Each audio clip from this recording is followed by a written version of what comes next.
তো বন্ধুরা, কাল দেখিয়েছিলাম রিসর্ট থেকে বেরিয়ে আমরা যাচ্ছি জঙ্গলের পথে। ঘন জঙ্গল, ডুয়ার্সের জঙ্গল। এটা চারিদিকে সবুজে সবুজে ঘেরা, মানে অসম্ভব ভালো লাগছিল। দারুণ সুন্দর, দেখুন একদম সবুজে ঘেরা।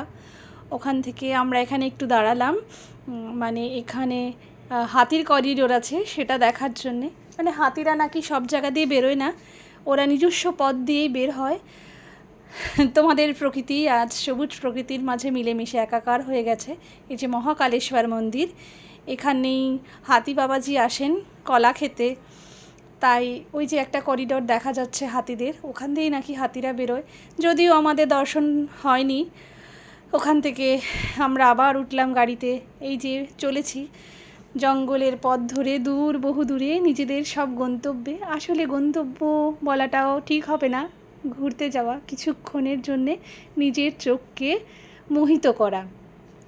চিরসবুজের মাঝে আবার একটা করিডোর, এখানেও দাঁড়ালাম আমরা। এখানেও কিছু দেখতে পাইনি। অনেক অপেক্ষার পরে হতাশ হয়ে একরকম যাওয়া। আবার জঙ্গলের পথ ধরে চলতে হবে আমাদের। ভয়ও করছিল, এখানে একটু বিকেল গড়িয়ে গড়িয়ে আসছিল। অনেক পথ এখনও যেতে হবে, পথ পেরোতে হবে। জঙ্গল ছাড়িয়ে এবার আমরা চা বাগানের ভেতর দিয়ে যাচ্ছি।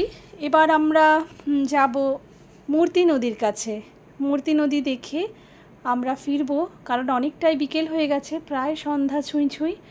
এরপরে জঙ্গলে আর থাকতে দেবে না, কারণ জঙ্গলের একটা নিজস্ব নিয়ম আছে যেটা মানুষ বহির্ভূত। এই যে এটা হচ্ছে মূর্তি নদী, কি অসম্ভব ভালো।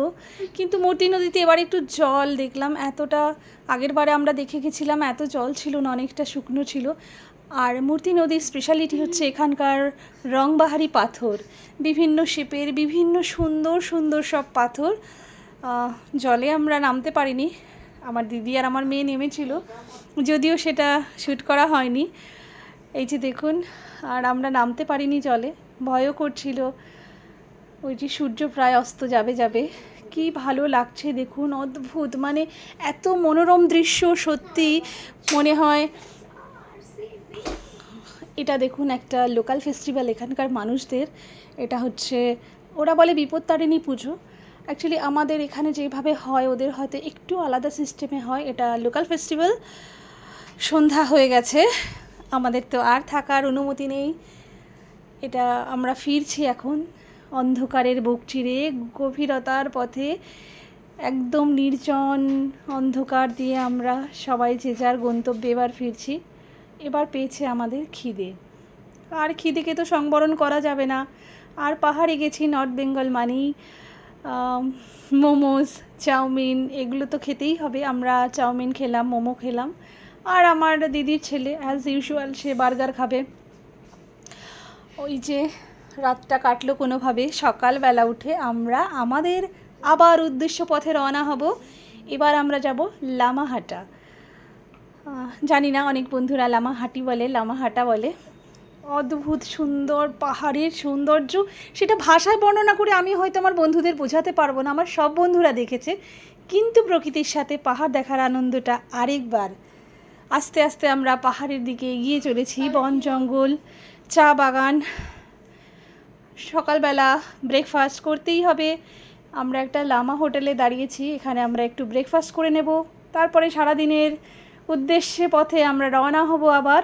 এই যে আমাদের খাবার, খিদেও পেয়েছে ভীষণ, অনেক সকালে বেরিয়েছি তাই একটু খেয়ে নিলাম।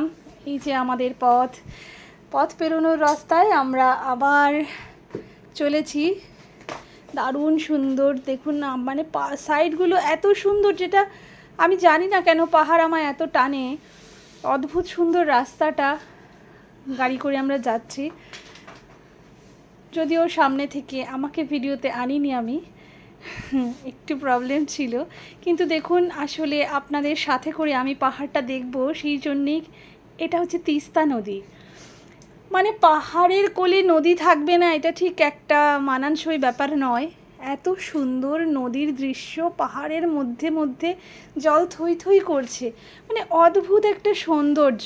আমরা প্রায় পৌঁছেই গেলাম। মাঝে একটু দাঁড়িয়ে আমরা চাও খেয়ে নিয়েছিলাম, সেই শ্যুটগুলো করা হয়নি। আমরা ক্রমশ পাহাড়ের দিকে এগিয়ে চলেছি আর মন চাইছে কখন পৌঁছবো। আমরা আমাদের অর্ধেক গন্তব্যে এসে পৌঁছে গেছি লামাহাটি। তো বন্ধুরা, সময় সীমিত, অল্প সময়, আবার কাল আসবো। এরপর থেকে আপনাদের নিশ্চয়ই পুরো পাহাড়টা দেখাবো, পাহাড়ে ওঠাটাও দেখাবো। অর্ধেক তো উঠেই গেছি। ভালো থাকবেন, সুস্থ থাকবেন।